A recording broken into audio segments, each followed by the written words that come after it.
The day I watched Victor's interview, I left the divorce papers on the table and moved out of the home I had guarded alone for 3 years. In the interview, Victor said that the one thing in his life he felt most at peace with was that at the moment between life and death, he had protected the person he cared about the most. The person he protected wasn't me. It was his white moonlight, Selena. 2 days later, at the farewell ceremony for the medical team heading to the earthquake zone in City Y, the same host asked me the same question.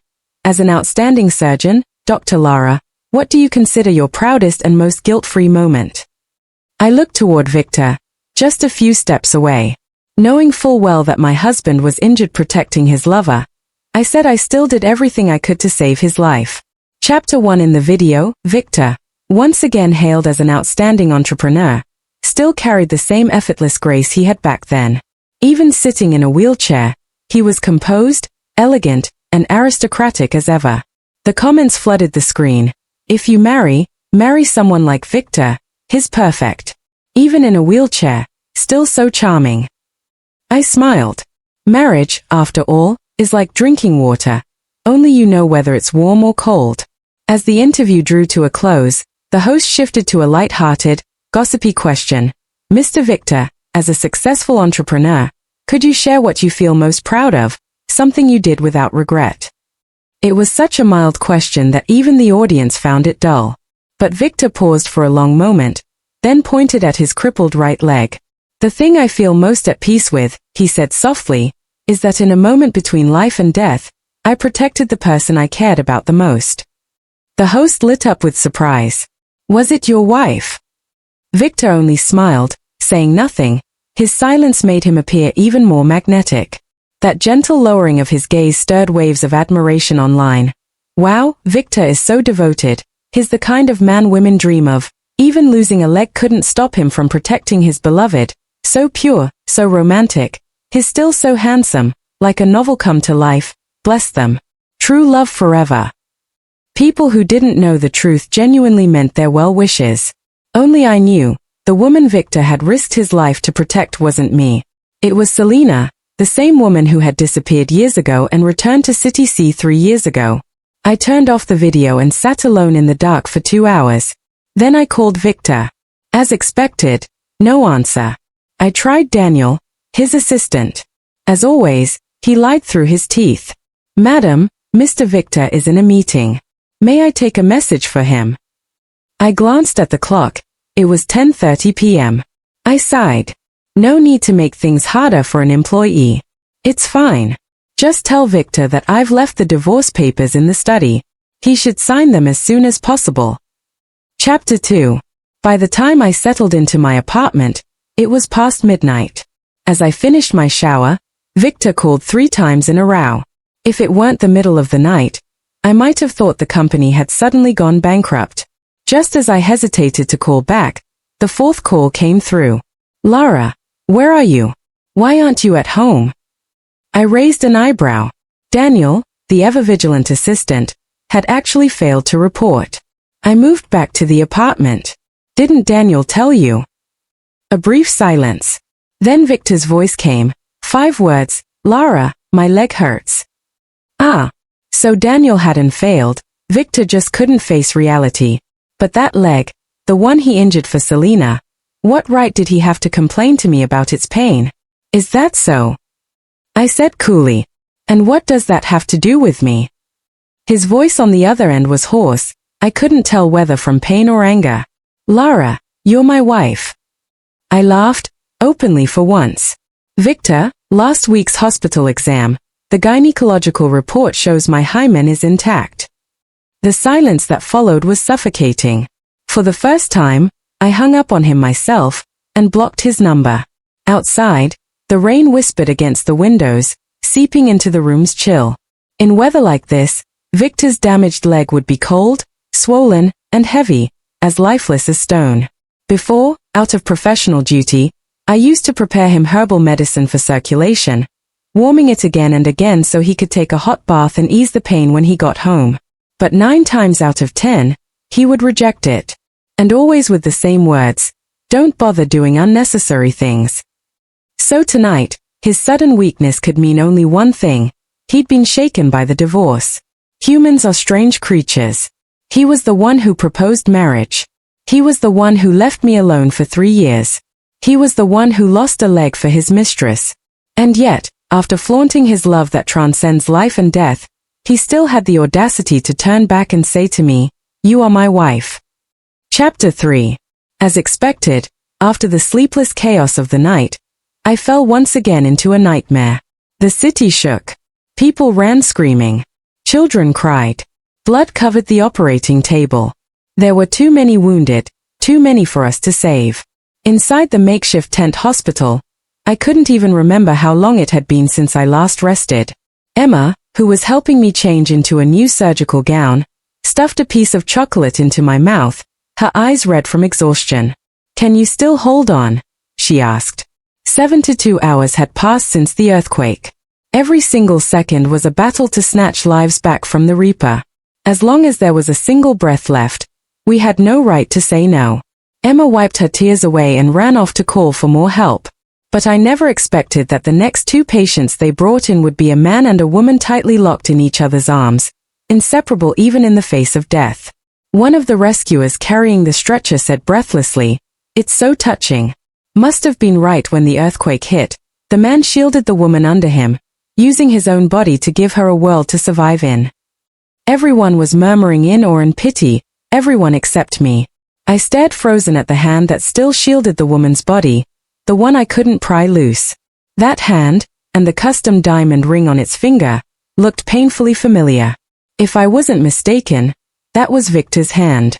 The ring on his finger was the exact match to the one I wore around my neck. Perhaps noticing how long I had gone silent, one of the assistants whispered hesitantly, "Doctor, should we call neurosurgery for this case?" Only then did I look down and notice the man's leg, flesh mangled and torn through to the bone, the white splinters piercing his skin. He had lost too much blood. His condition was critical. The pain he must have endured was far beyond what any ordinary person could survive. And yet, for 72 hours, he had held on, never letting the woman beneath him suffer a single scratch.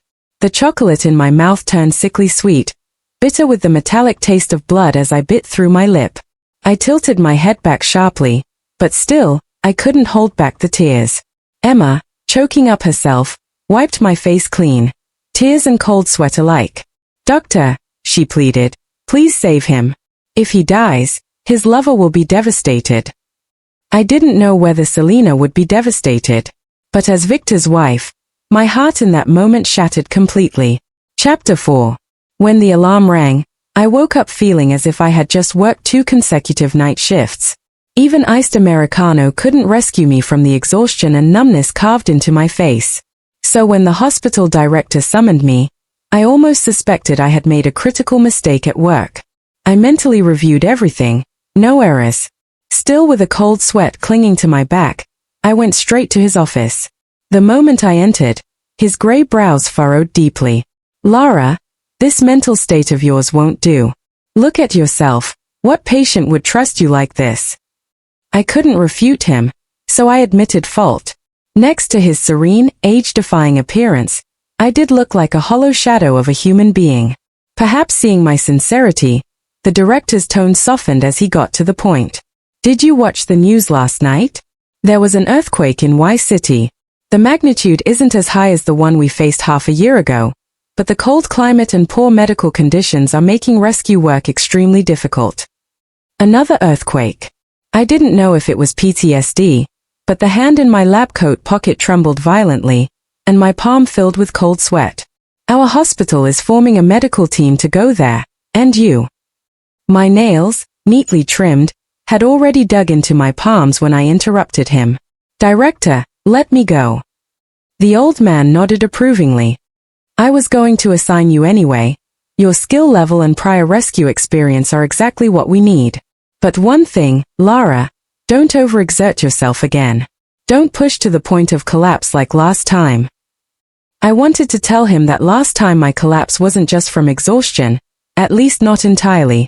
During Victor's surgery, I had bitten my lips until they bled. They were so torn that I couldn't remove my mask in public for half a month afterward.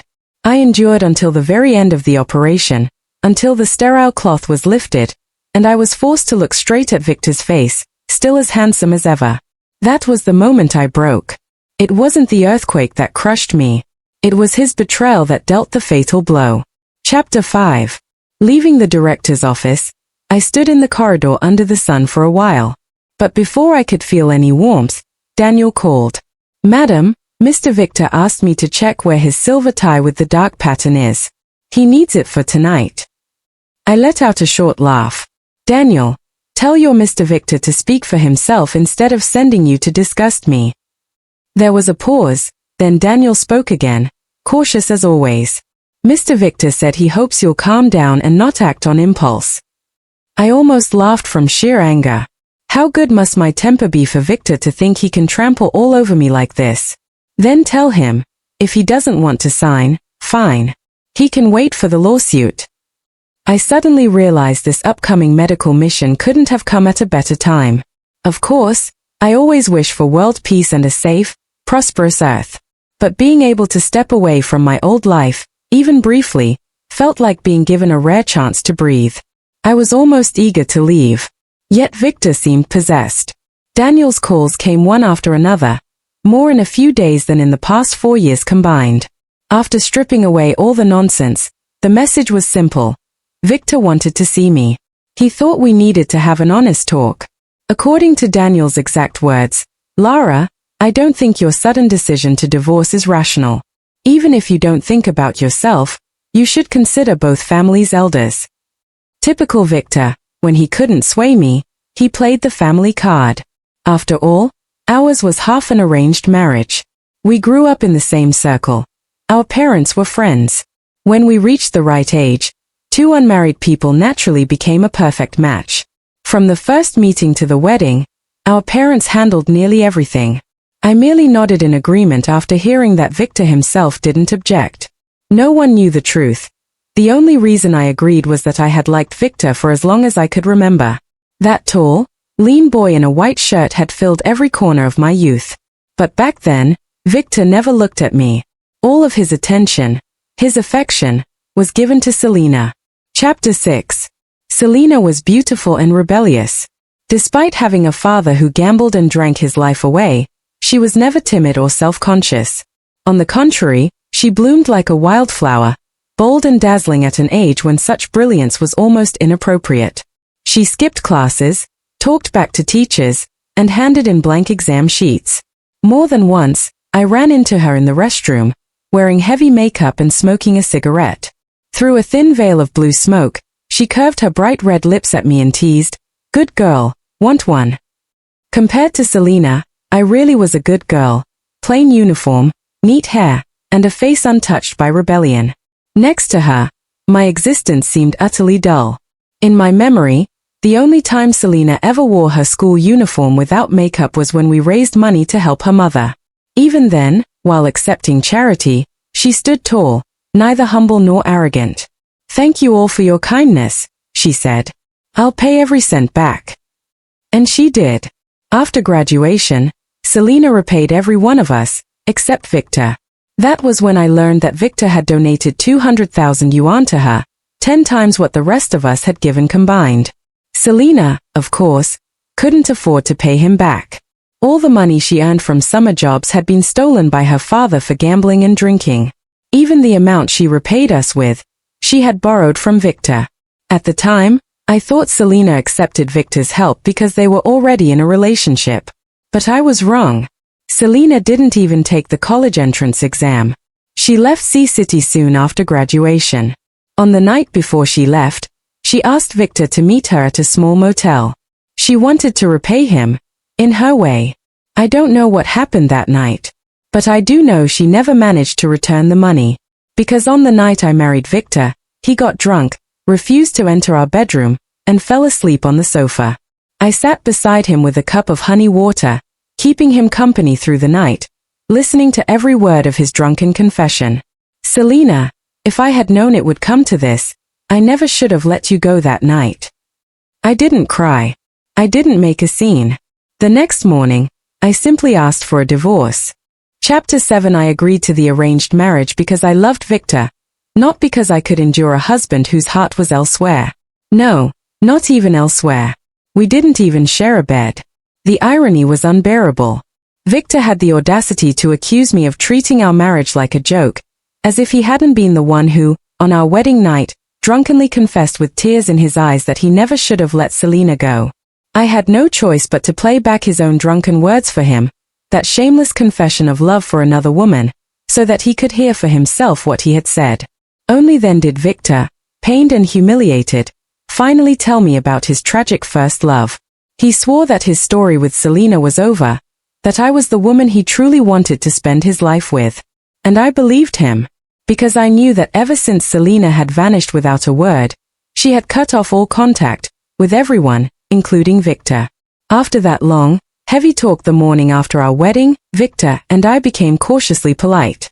Our marriage, tended so carefully, looked perfect from the outside. Victor would pick me up from the hospital after work, sometimes bringing flowers or jewelry. On my days off, I cooked and tried to be the gentle, virtuous wife that every woman was expected to be. Though the thorn from that wedding night still lodged deep between us, keeping us from real intimacy, our relationship gradually softened, almost like a normal loving couple. On our first anniversary, Victor brought flowers, booked a candlelight dinner, and presented a pair of custom diamond rings, to make up for the casually chosen ones from our wedding. The atmosphere was tender and romantic. When Victor leaned in to kiss me, I thought, finally I had waited long enough for the moon to break through the clouds. But then his breathing grew heavy, his movements more restrained. When he suddenly stopped, frozen in an awkward position, his eyes were bloodshot and his forehead beaded with sweat. Naively, I thought he was simply nervous, unsure of how to continue. So I swallowed my embarrassment and reached out to unbutton his shirt. But Victor grabbed my wrist, hard. So hard that I cried out in pain. Yet he didn't let go. He just looked at me, or perhaps threw me at someone else entirely. Chapter 8. I don't know how long that silence lasted. Eventually, Victor released me, sat up, and ran a hand over his face. Tears wet the corners of my eyes. I asked him, my voice trembling, "Why, Victor?" He turned his back to me. After a long pause, he said quietly, "Lara, you're too good. I can't bring myself to touch you." More tears spilled out. I refused to accept it. "Victor, why?" But Victor said nothing. He just stood up and walked away. The door slammed shut behind him. I sat there, humiliated beyond words. My body, once warm and pliant, turned cold, curling into itself, stiff and small. From that night on, everything between us began to unravel. He stopped coming home. I started clinging harder. And then I found out, the reason Victor had stopped halfway, the reason his body had responded but his mind had shut down, was because Selena had come back to Sea City. If it hadn't been for that year we'd spent together, I might have let him go. But once you've glimpsed happiness, how do you let it slip away? I cried. I begged. I refused to let the marriage I had worked so hard for die so easily. But it was only ever my one-sided struggle. Victor stopped answering my calls. Daniel became the messenger between us, handling every duty a husband should have. Even when I had my appendectomy, it was Daniel who signed the consent form. Still, I couldn't give up. I clung to Victor's promises. Over and over, I demanded, "Victor, how can you go back on your word?" Until the earthquake. Until the moment I saw Selena lying safely beneath his body, his arms shielding her from death. Only then did I realize how pathetic my 3 years of persistence had been. So I let go. Out of consideration for Victor's injury, I didn't file for divorce immediately. But I never imagined he would later go on national television, and with that very same deep love for Selena, destroy the last shred of dignity I had left in this marriage. That night I sat alone in the dark for 2 hours, picking up the pieces of my broken self again and again, rebuilding, reshaping. Like a phoenix reborn in fire. Victor, how dare you? Chapter 9. Before heading to the earthquake zone, I went home once. As usual, my parents were somewhere overseas living their carefree, glamorous lives. In the vast empty villa, the only person there was my eldest brother, Santiago, fresh off a business negotiation. Ever since he had taken over the company, his presence had become even more commanding than before. Nothing ever escaped his sharp eyes, not even the slightest flicker of my emotions. So he said, narrowing his eyes, "You've been hurt because of Victor." Santiago was 4 years older than me. More than a brother, he was the real parent I'd had growing up, stricter than our romantic, free-spirited father and mother, yet fiercely protective. Under his influence, I grew up to be the perfect good girl in everyone's eyes, obedient, polite, a model student who never broke the rules. By the age of 26, the wildest thing I had ever done was stepping outside our social circle to become a surgeon. When I first submitted that career choice, Santiago even took a special trip back from the army to talk to me. It was during that talk that he first realized my secret. I liked Victor. I had chosen medicine because of him. He loved basketball, and he was always getting hurt. I used to imagine that one day when he got injured again, I'd be the one to heal him, to bring him back to life with my own hands. I still remember the look on Santiago's face when he found out the real reason I wanted to study medicine. It was a mixture of disbelief, disappointment, and frustration. "Lara, is it because Dad, Mom, and I didn't give you enough love or confidence? Or because there's no one else in our circle you deem worthy? Why would you choose to love someone in such a humiliating way?" That was the only time I had ever seen Santiago truly lose his temper with me. Either go after what you want or let it go completely. But don't indulge in this pathetic self-sacrifice, Lara. I can't stand that kind of sentimentality.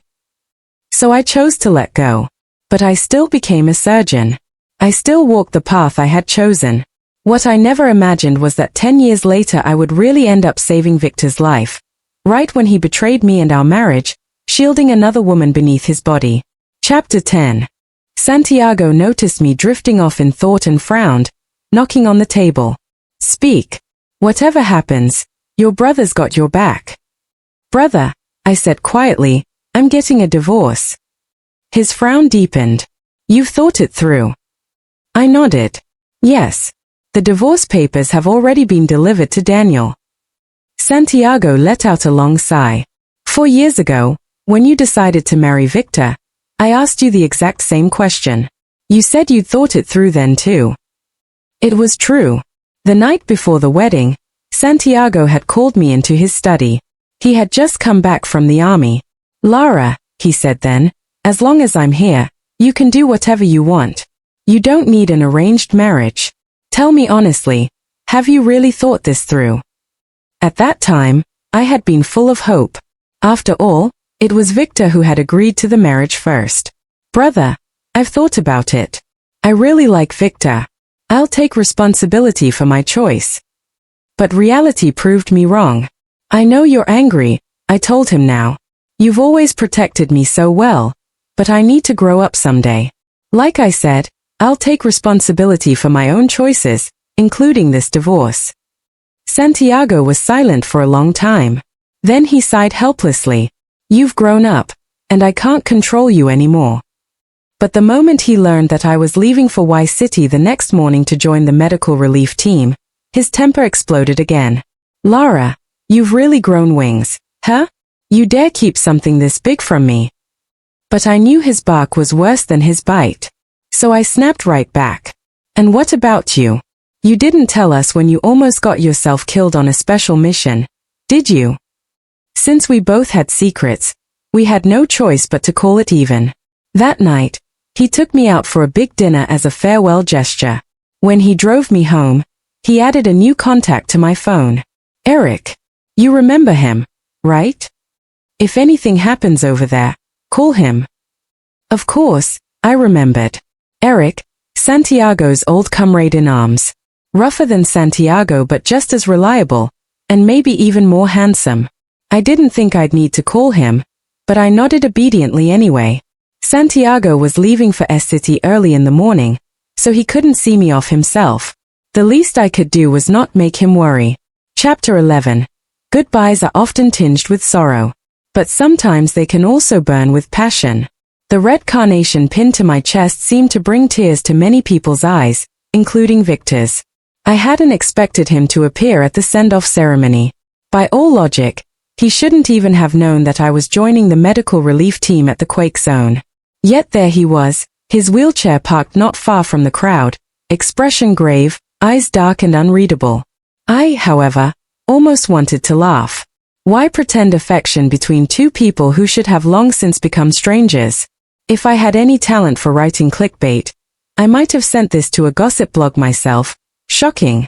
After 3 years of neglect, my husband suddenly regrets everything the moment I'm leaving for the disaster zone.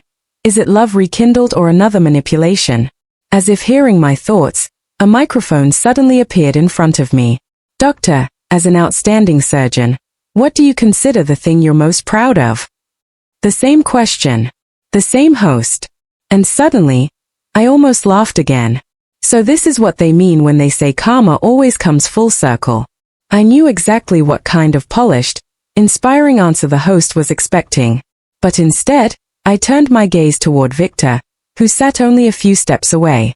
What I'm most proud of, I said, is that during the earthquake 6 months ago, even knowing my husband was injured while protecting his lover, I still did everything in my power to save his life. When I finished, I didn't care about the stunned host or the audible gasp rippling through the crowd. I simply turned around and boarded the bus to the airport. Out of the corner of my eye, I saw Victor pushing himself up from the wheelchair, his face twisted, eyes wide with fury. If Daniel hadn't held him down, I might have witnessed a literal medical miracle. Emma crept closer, tugging gently at my sleeve. Lara, are you okay? Okay? How could I not be okay? For the first time, not just in these past few months but since the night Victor slammed that door 3 years ago, I could finally breathe freely. I smiled at Emma. Perfect, I said. Better than ever. Chapter 12.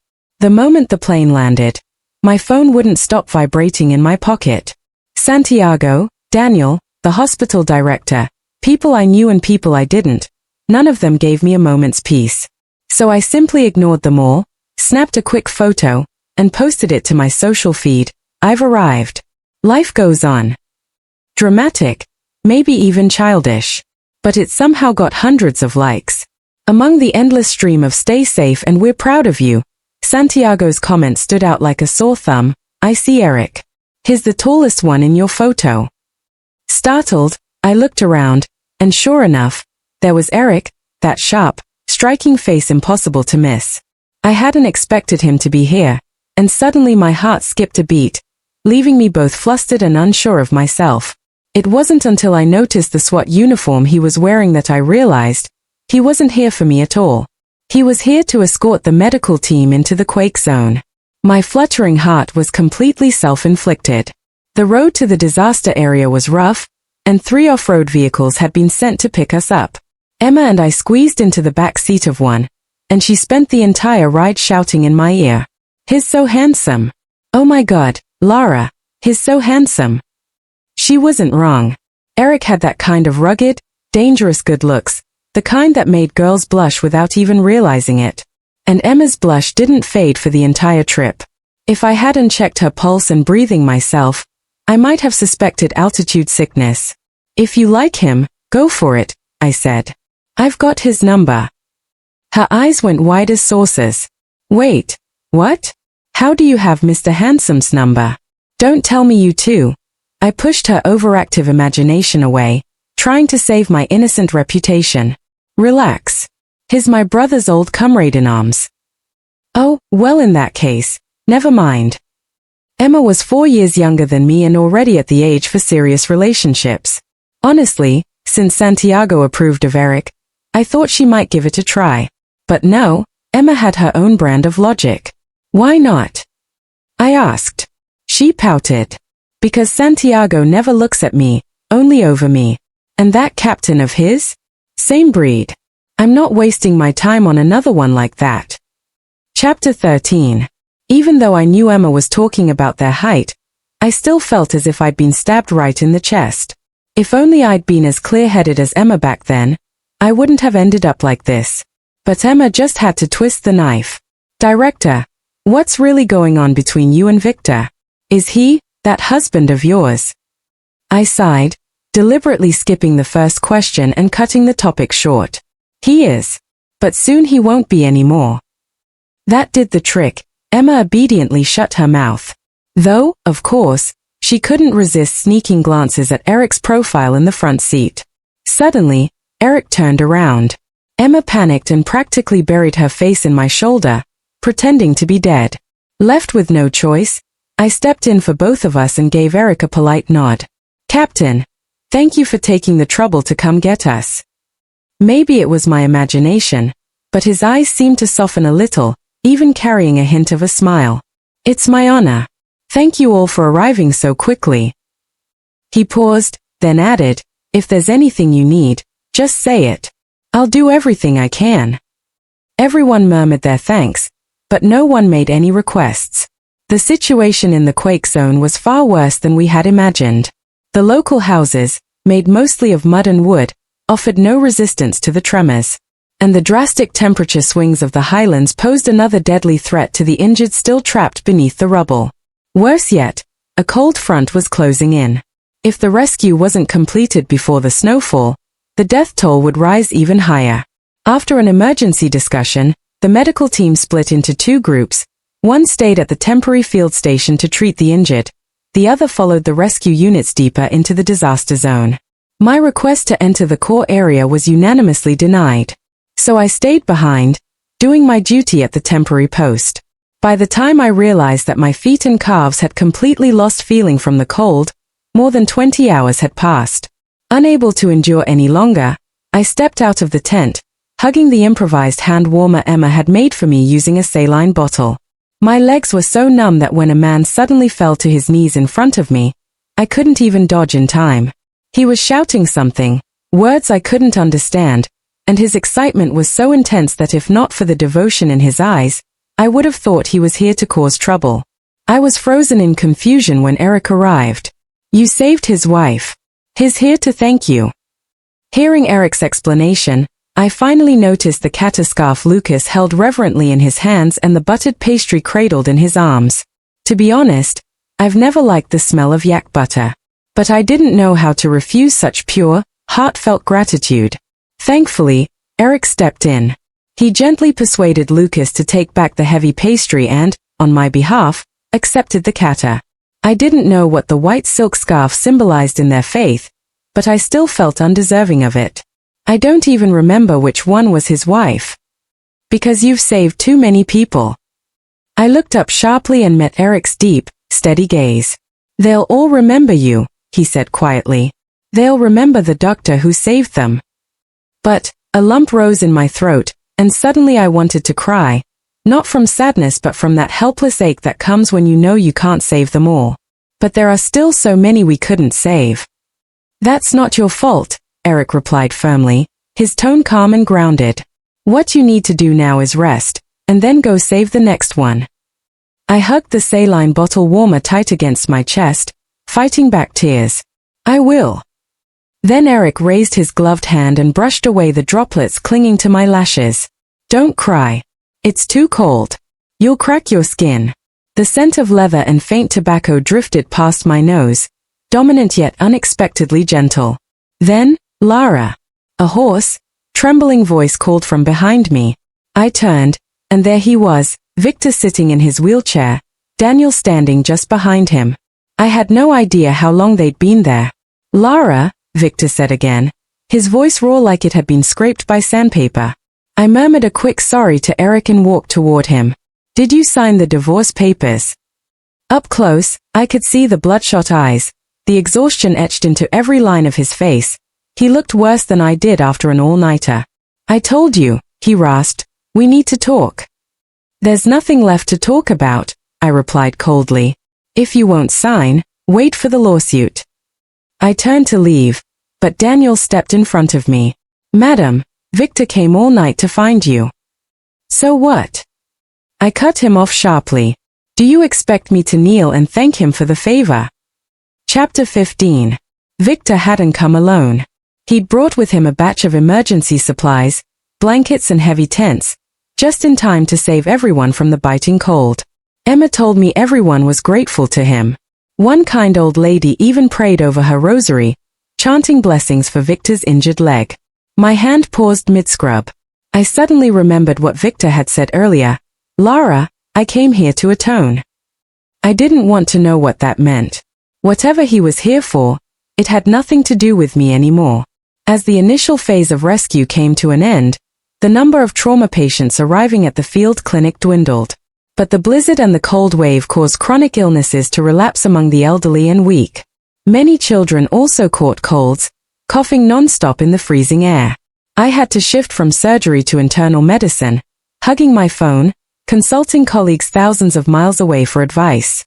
But just when I thought things might finally calm down, they didn't. Because Selena arrived. Still as reckless and arrogant as ever, she barged straight into my consultation tent. "Lara, I need to talk to you." "Get out." I was listening to the lungs of an infant in swaddling clothes, and there were more than a dozen patients still waiting outside. There are no words for the kind of fury that burned in me.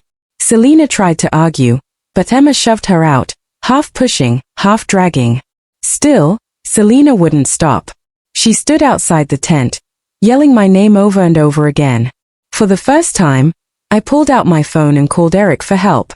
"Captain, someone's causing a disturbance in my tent." Eric arrived quickly, and with him a grim-faced Victor. "I'm sorry," Victor said softly. "I'll make her leave." "Leave?" Selena snapped. "Did I hear you right?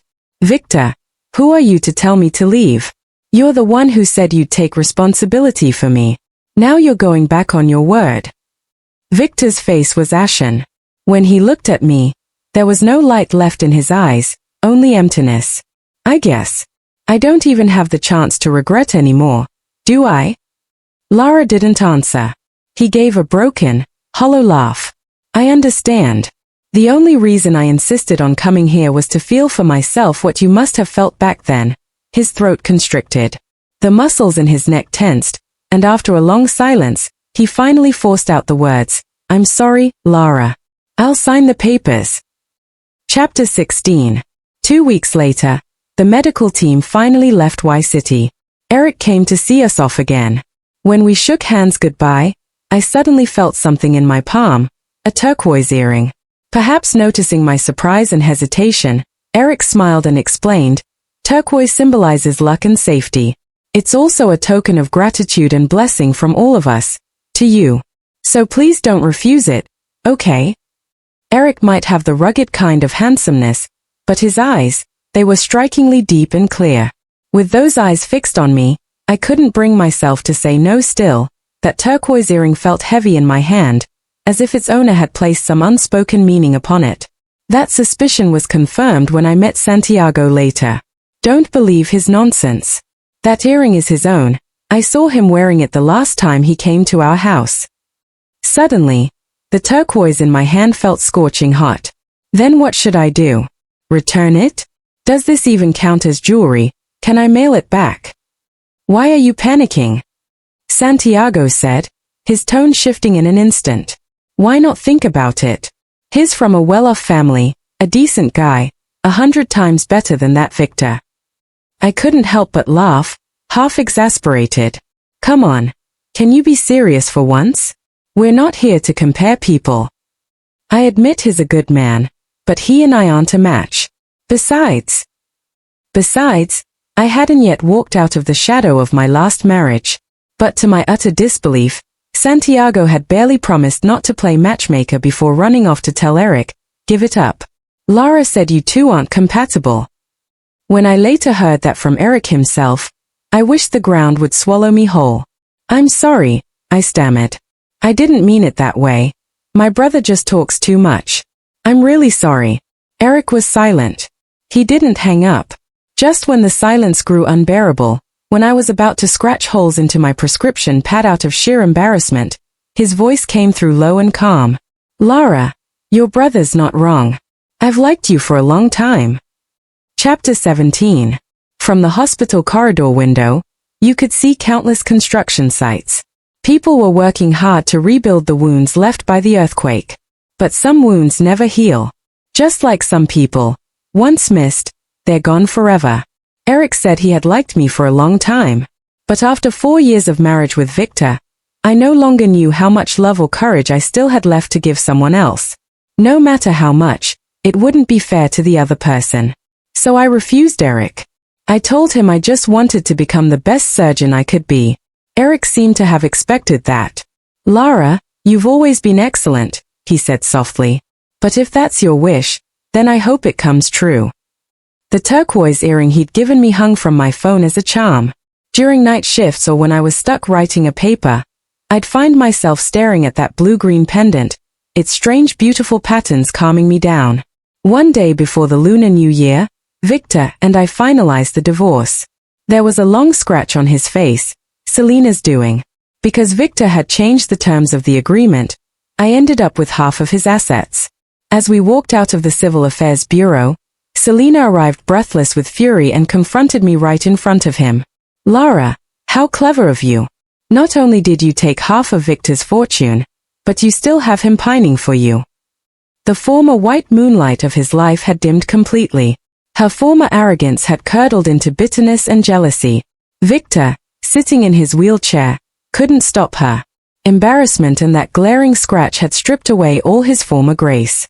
I had no desire for revenge anymore, but that didn't mean I'd let Selena spit her venom in my face. Selena, what Victor gave me wasn't half of his fortune. It was payment for that leg of his. And as for why, you know better than anyone. Chapter 18, Epilogue. The following spring, when the begonias were in bloom, I published my 4th research paper and became the youngest associate chief surgeon in the hospital. And at the same time, I had a new admirer, a ruggedly handsome one. Eric had resigned and moved to Sea City, intending to start his own company here. When Santiago brought me to his welcome dinner, I was completely caught off guard. But Santiago just said, he's overdue to come home and take over the family business anyway. Eric laughed softly. You don't need to feel pressured, he said. I really am just here to start a company. But halfway through dinner, Santiago got an urgent call and had to leave. The atmosphere shifted. A waiter approached, handing over a bouquet of crabapple flowers wrapped in white paper. Eric took it, then passed it to me. Your brother said you're not ready yet. But this season is too beautiful. I don't want to miss it again. So I hope you'll give me a chance to at least take a number and wait in line.